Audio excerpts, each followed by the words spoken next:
So now you talk about 12 automated zones of audio. So what's going on down? I mean, basically the pool, for lack of a better term, is backstage. Yes. Yeah. Well, I mean, there is a backstage area, but a lot of what happened under there.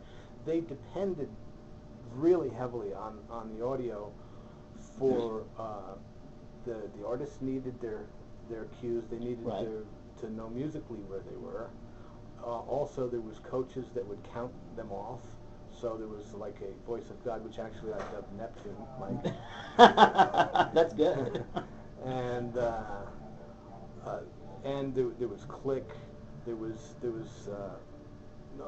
and there was warning tones whenever lifts would move. A sampler would automatically play these tones. Everybody knew this stuff. That something was moving. So all these different things that had to be going in there.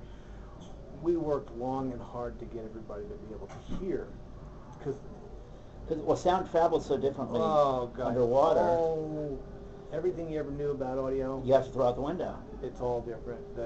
It's 5 times faster. Waves are 5 times longer. I smarted underwater. Wow. I'm probably the first guy I know to try and do that. And what you would see on the trace didn't make any sense at all. It was really interesting, EQing underwater and everything to get. But the main problem was that the lighting guys, the director actually loved the way the light would look, the water would look when it was filled with bubbles. Okay. You fill water with bubbles, and now every bubble is an impedance mismatch. It's just like a snowy day. The sound just goes away, and it kills everything. So at that point, it is what it is. You can't do anymore. We had rover speakers that a diver would take and just put, right up to the artist if they really needed to hear something on a cue by cue basis. Wow. And also we learned that we just couldn't fill the pool. It's one thing in a rectangular synchro swimming type of pool environment. You drop in a speaker and it bounces all around and everybody hears it fine. Right.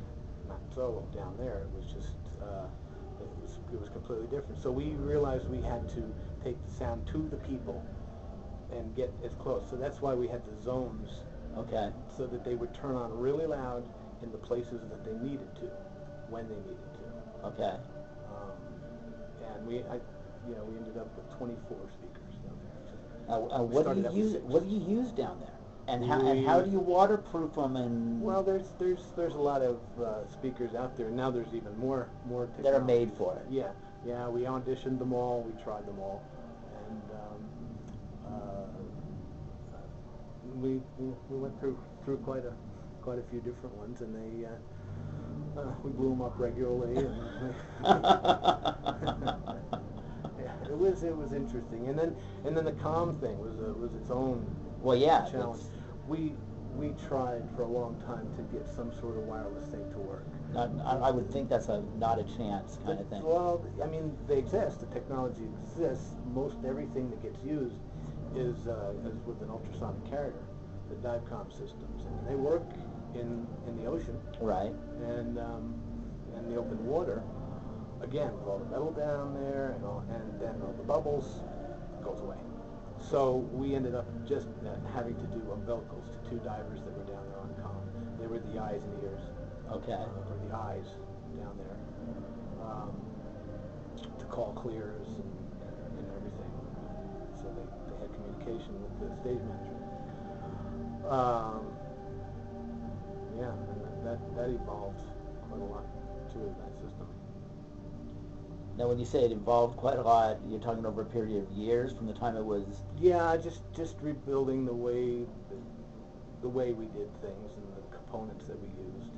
It was always the divecom mask and their COM port unit. I mean, that was off the shelf. Right. Everything that interfaced to it. We had to interface it to ClearCom. I'm guessing that ClearCom doesn't make an interface just off the shelf for. I think we use the TW40, which is an interface used for two-way radio interface. Okay. And we were able to trigger that and to do push to talk type thing. Okay. Now, and that's one thing I don't think that a lot of people have an appreciation for. They see a show like Ka or like O or anything else, and it's in a place for a long time. But I know that these things evolve over a period of years, and you guys are constantly tweaking. It still is. Wire was a huge issue. You know, all the wire we put in, it started dissolving. And also, in the beginning, as far as the water purification, they were using chlorine, then they went to bromine, Okay. and then it went back to chlorine, and the jackets of the insulation on the wire behaved differently. So Between chlorine and bromine. yeah, so we changed wire a few times, thousands of feet underwater. Oh my goodness.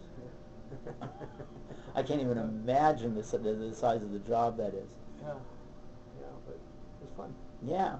Okay, so Ka opened, God, what, 7 years ago? 5 years ago?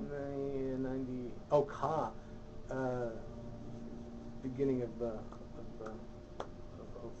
Of 04, okay. Yeah. I And lose track.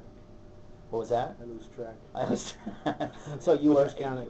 were you still at O when plans were being made here? Yeah. Okay. Yeah. And so you said you've been with it since it was a hole in the ground. So I take it you were involved in design and. I consulted a little bit with Jonathan Deans, again, the designer yeah, on this one, right. and he was working on it. I was actually embroiled in the middle of my last project with O, where I installed Q Console. Q Console wasn't No. there to start with. Okay. No, it wasn't. I installed the VRAS system there, which is now called Constellation, and then I put in Q Console, which basically meant entirely rebuilding the whole front of the house. Took out the CADAC that was there. It took 6 months to build that, and it was a whole lot like driving down the road and changing your tire at the same time. Yeah, because we you had guys to were doing maintain shows at that and I time. was rebuilding this. We built an entire equipment room behind front of house, and we would put parts of the system on little by little. As towards the end, I would come in at midnight when the show was over.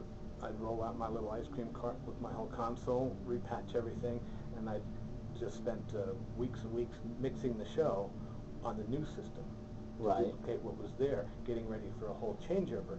But that was huge. That was major construction to swap that all over. Yeah. So once we were ready, we had it dark. We had 2 weeks to do all this, and it got rebuilt. Spent about $1 million putting that in and doing it. I also gave them back 12 seats. Oh, because it doesn't take as much room. But 12 so seats that's over how I got the money to do several it. year period of time is a bunch of money. Yeah. A bunch of money. Yeah, so I think it's about $850,000 a year or something. Right. Added revenue. So, yeah, pulled that off. Came back out of the dark, mixed one show, and I was gone. And that was it. That was gone. And it was down the street. Yeah. And then I jumped over here, and yeah, when I first got in this room, there was big earth-moving machinery in the middle of the room. That's wild. And this is a really impressive room. Anybody who hasn't seen the Ka Theater, it's kind of a sight to behold. I remember the first time I walked in, just kind of being kind of awed at what had been created here. Yeah. And I remember the press briefing when we came through the first time, and I believe it was Guy who gave the first part of the tour, and he said that a typical Cirque show, you guys figure it takes 10 years to recoup. So there's... You'd be surprised. That's what he said at that time. Now, that was for the press. So maybe we were exaggerating a little bit for effect. But so this has been open now. It was 94, and we're at, so what, 6 years? Oh, right at? 04, yeah. Yeah. Yeah, so second gig now I'm done.